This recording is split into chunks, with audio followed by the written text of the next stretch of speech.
Hey, you got time for a beer? I know I do. Welcome to my show. My name's Jake. It's not Thursday. That's fine. I felt like having a beer. You can find me at Untapped, YouTube, Twitter, Instagram, all at tubajake_69. Tell me your stories. I love to hear them. It's great to be able to share stories with other people about what your friends have done. And I consider you my friends because you're watching. Please watch. I appreciate it. Like, comment, subscribe. Keep doing that. I'll keep telling you my stories. I'll keep telling you other people's stories, just so long as there's somebody watching. Even if I have to watch it myself and think, oh, somebody's watching, I'll keep watching. So today I've got Shiner Bock beer. This one is from Spoetzl Brewery-Shiner, Texas. Yes, Spoetzl Brewery. Very German, which is awesome. Let's see what else this has on here. Small town, small brewery. Every drop of Shiner beer is brewed in Shiner, Texas.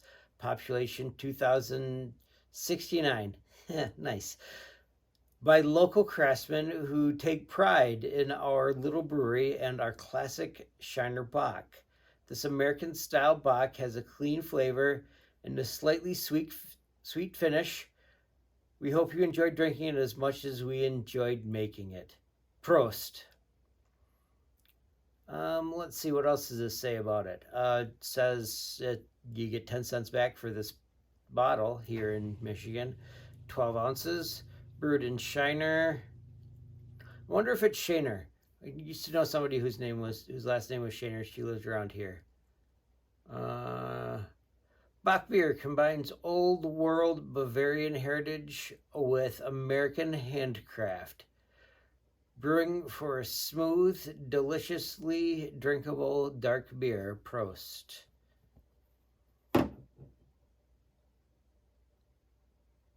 Handcrafted in the same brewery where it was first made back in 1913. It's a long time ago. This gently hopped medium brown brew is the pride of Shiner, Texas. Now, there's a reason. Well, I mean, it's a bock, so it should be a little bit darker. It's also a lager, so it should be lighter, which are both things that I really like. And neither of those things are on the bottle, but if I remember correctly, it is darker. Amberish.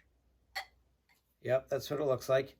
Amberish. I don't know about lighter. It could be. It might not be. But I needed a beer tonight, so you guys get to see me. So let's see if it reminds me of anything.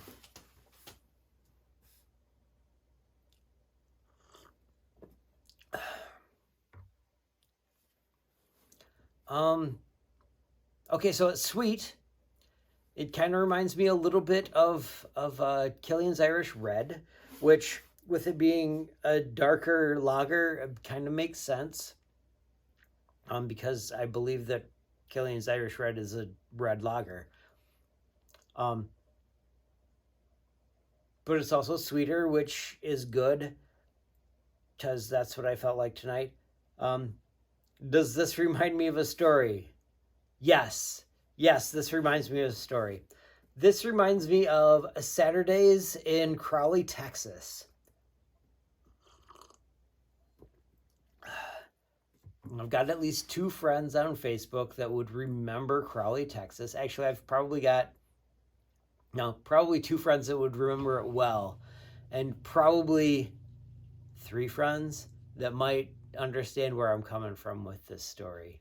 Actually, there's more than 3 friends that would understand where I'm coming from with this story, but probably 3 friends that would understand where I was when where I'm telling this story from. For one summer, I sold books door to door. Knock, knock, knock. Hi, my name's Jake. Happy to meet you. I'm a student from Central Michigan University. Blah, blah, blah, blah, blah. I'm selling books. They're great. See, these are the books that I have. And I had a few. The ABC one was probably my favorite one. Being an elementary school teacher, or soon to be elementary school teacher, was probably my favorite one. So I tried to push that one a lot. We sold CD-ROMs because this was back in the early 2000s, and that's the technology of the day.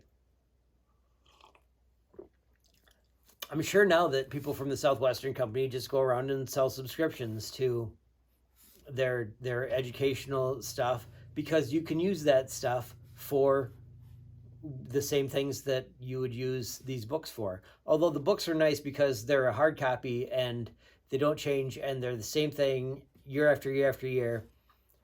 So they're like a primary source. If you know anything about English or writing papers, primary sources are pretty good things to have. Excuse me. So yeah, primary sources, great stuff. But yeah, I sold books door to door for one summer in Texas.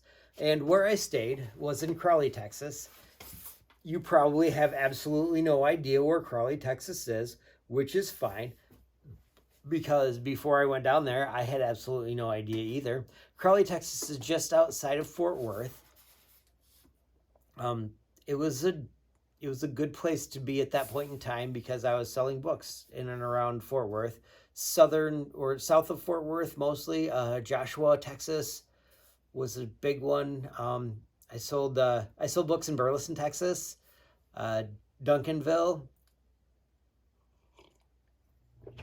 some other places like that, but those were the main ones that I actually sold books in. I didn't sell many, like 6 or 7 sets of books. I made enough money to live in Texas for a summer, and that's about it. Actually, I ended up losing money on the deal, so be careful when you go down, or when you go someplace with the Southwestern Company. You'll probably, if you can make it through the summer, you'll probably make money, but will you really make money? Because if you go down there with a vehicle, I spent $15,000 on a new brake system for my truck, and I made I spent $1,500 on a new brake system for my truck. $15,000 would have been ridiculous. $1,500 for a new brake system on my truck, and I made $700 on the season, which, I mean, it's not terrible for 3 months, but also it's not very good. I made more money than that working third shift, cleaning buses. So it was way different for sure. I didn't sweat at all during that marching band season. It was a lot of fun too. I have never seen more of one place in my life. I don't think I've been that many places in my town. And I went to that many places in at least 3 different towns. It was a really good time. And if you have a chance, I would suggest doing it for 1 year.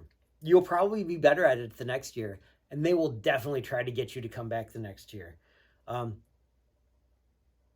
it's really hard, and you have to remember that it's really hard and that it's probably not really worth it. But it'll feel like it is. Because, I mean, they're good people. They sell Bibles. I mean, for real. Your grandparents might have a Southwestern Bible someplace in their house. Or your parents might, that used to belong to their grandparents. They probably didn't buy a Southwestern Bible, but you might have Southwestern books someplace in your house. Because chances are good that you had somebody from Southwestern Company knock on your door at some point in time. And if you do have somebody from Southwestern Company knock on your door, definitely offer them something to drink. Water is fine. A pop, good. They'll probably accept if you offer it at least twice. A beer, they'll probably tell you that they really shouldn't, but they could really use one. Believe me, I remember, because I bought a 12-er Shiner Bock for the 4 people that were staying with me in one room. And we drank all of that in one night. And we had steaks. It was great. Actually, we had brisket that the lady that we were staying with made. And it was amazing. Amazing stuff.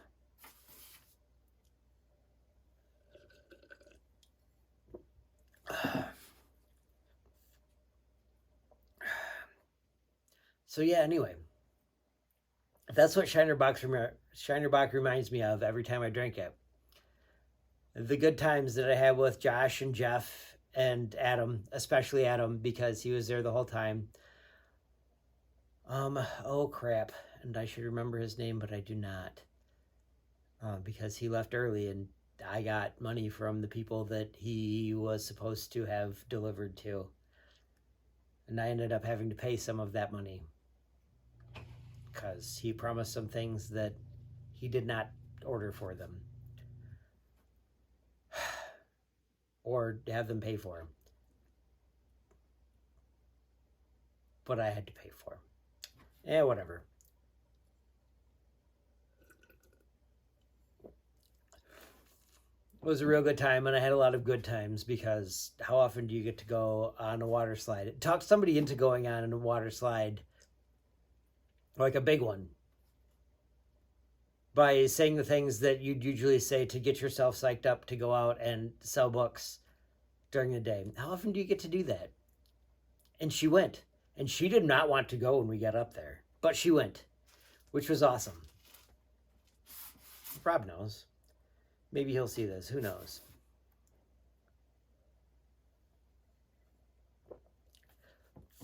Anyway, I've got a quote for you. Usually I get these quotes from 1440 because they give me a quote every day, which is, or pretty much every day, like 6 days a week, which is pretty awesome. But this one is just one of my favorite ones because I didn't feel like getting out my phone again so that I could make that up. So this quote is from Winston Churchill. It's just a favorite quote of mine, and I felt it appropriate for today. He said, "When you're going through hell, keep going." Do that, please. It's good for everybody. All right, so anyway, thanks for having a beer with me. You can find me on Untapped, YouTube, Twitter, Instagram, abv-Jake_69. Tell me your stories. I appreciate it. I'll see you next time when you got time for a beer.